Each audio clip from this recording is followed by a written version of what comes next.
Happy New Year, everyone! This is the first video of Superpower TV of 2017. And if you're watching this in 2018 or later, then no, it isn't. But I'm recording this as the first video of 2017. Good morning, good afternoon, good evening, wherever you are. And thank you for joining me. Feels like ages since I did the Christmas video, which was Christmas Eve. And I did another video in between because I was up in Glencoe and I did a live video from there, and it was very breezy and amazing. Great way to just sweep away all the cobwebs of 2016 if there are any left over. It's fantastic. And I know it's not the same as being there, but I often think that if you just watch it and just because you got the idea of the breeze, the breeze up there. It wasn't even a breeze; it was a strong wind. But you get the energy from it when you watch it. So if you did, then thanks for watching, and if not, doesn't matter. Welcome, Happy New Year to everyone. And I wanted to talk to you today about New Year's resolutions because it's something that we've all done, I'm sure, in the past. Personally, now I don't make New Year's resolutions, and I'll tell you why. What I do is I'll make intentions instead, and I'll tell you the difference. New Year's resolutions, I think we focus too much on what we don't want, and it can be another excuse for giving ourselves a bit of a hard time. So thinking, okay, I overindulged a bit, so I went to this extreme over the holidays, over the Christmas time and the holiday season. So now I want to get into detox. I want to start doing exercise X amount of times a week. This is what I want to do, and I want to do it this week. I think it puts far too much pressure on us. And also, it gives you an excuse for giving yourself a hard time. Saying, well, you're not doing this, and this is what you should be doing. I've done quite a few detoxes in my life, and to be honest with you, even though I think they are great, they never worked for me because they put a lot of stress on my body. And that's not to say that it wouldn't work for you. I have done a lot of juice fasts and detoxes over the years, and I found it was just a bit too much to gradually give up all the things that I had to give up, even though I don't eat meat. I'm a big caffeine lover. So if anyone who knows me knows how much I love my coffee, and it has to be real coffee, none of that decaf, it has to be the real deal. I love my coffee, I love my tea, and I know some teas have a lot of caffeine in them. I like jasmine green tea, that has a lot of caffeine in it. I don't have so much sugar these days. Again, if you know, I released a chocolate book a year and a half ago using natural sugars. So I really try to limit the amount of sugar I have.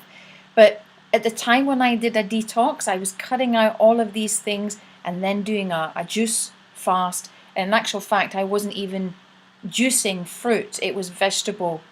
It was as little sugar as I could manage. And sugar, it's one of the biggest drugs. I often think that if you feel that you need a lot of sugar in your life, it's maybe your life has lost a bit of sweetness. I know that's what happens for me. If I feel that my life has lost a bit of the sweetness in it, then I just want to eat more and more sugar. So for me, a detox wasn't the answer. Limiting certain things, but adding more of the good stuff in, that's what works for me. So for me, if it's doing, so one of the things I want to do this year is do squats every day. So if it's one particular kind of exercise, I'll add that in and I'll make sure I do it every day. That's really not creating too much of a pressure on myself. I could push myself further, yes. And if I want to, then I'll do that. But for me, it's all about adding more stuff in rather than subtracting from my life and limiting certain things. At the end of the day, as I've always said, if I deny myself certain things, then it makes me think about them and want them even more.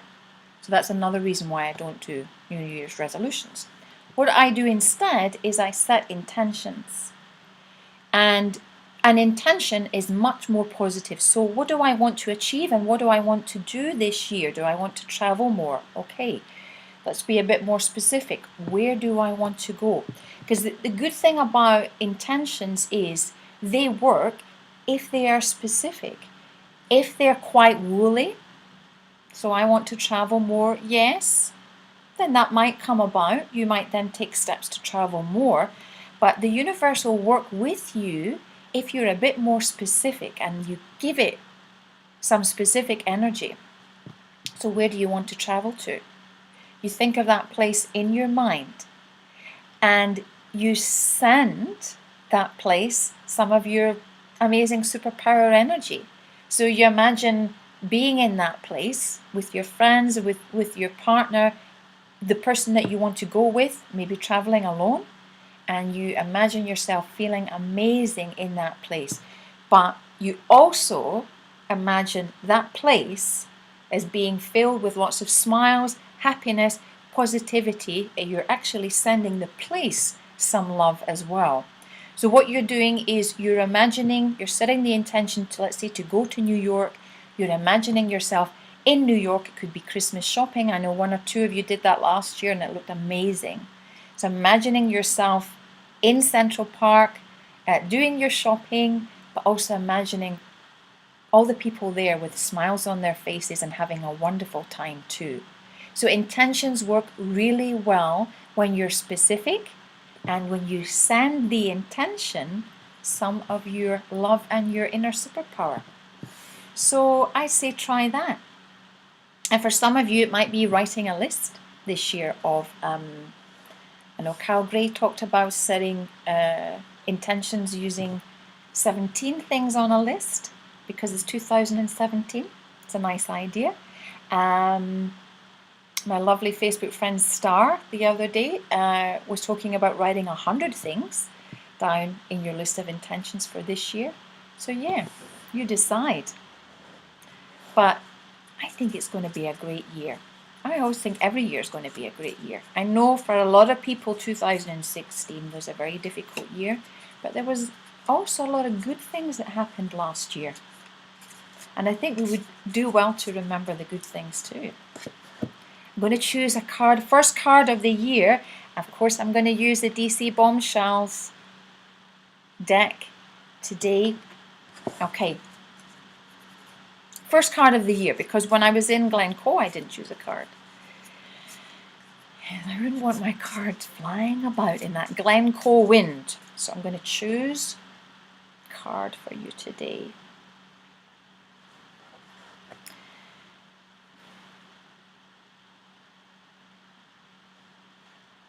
Okay. I'm actually getting two cards. Interesting. Okay, the two cards I've chosen, Hawk Girl, one of my absolute favorites, and that's the Three of Hearts. And as you know, Wonder Woman as well, one of my other favorites, on the Eight of Diamonds. Let's talk about Hawk Girl first. The number 3. The number 3 is actually two people coming together to create something. Because it's the heart suit, that is love, relationships, marriage. So 3 on a heart is two people coming together to create something. Well, that could be a baby, yes. It could be to create a marriage, or it could be to create something to do with a business.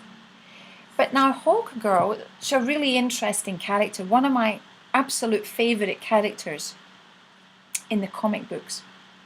And okay, I'm not going to get into too much detail, but she was actually an Egyptian princess married to a Khufu Egyptian prince. And cut a long story short, it ended up that they were reincarnated over and over again, so that they were together, fell in love, could be together.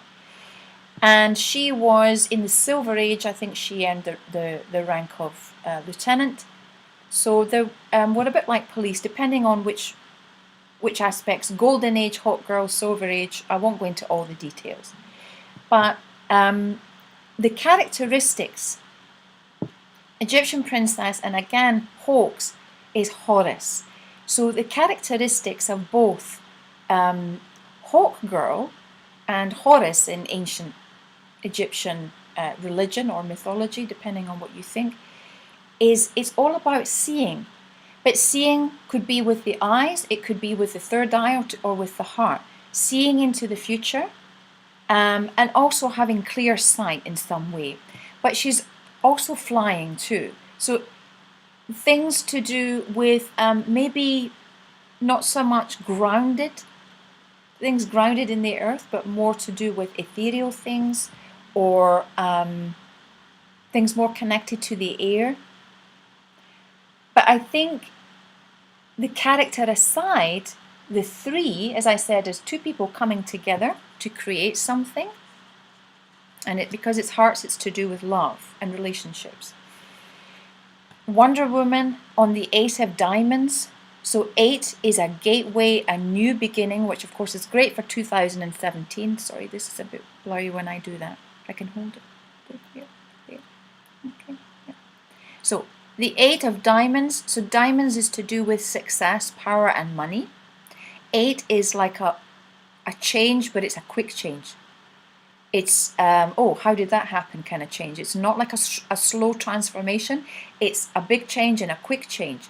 And she's also breaking chains.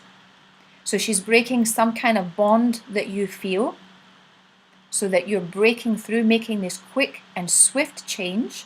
And it's to do with success and money as well.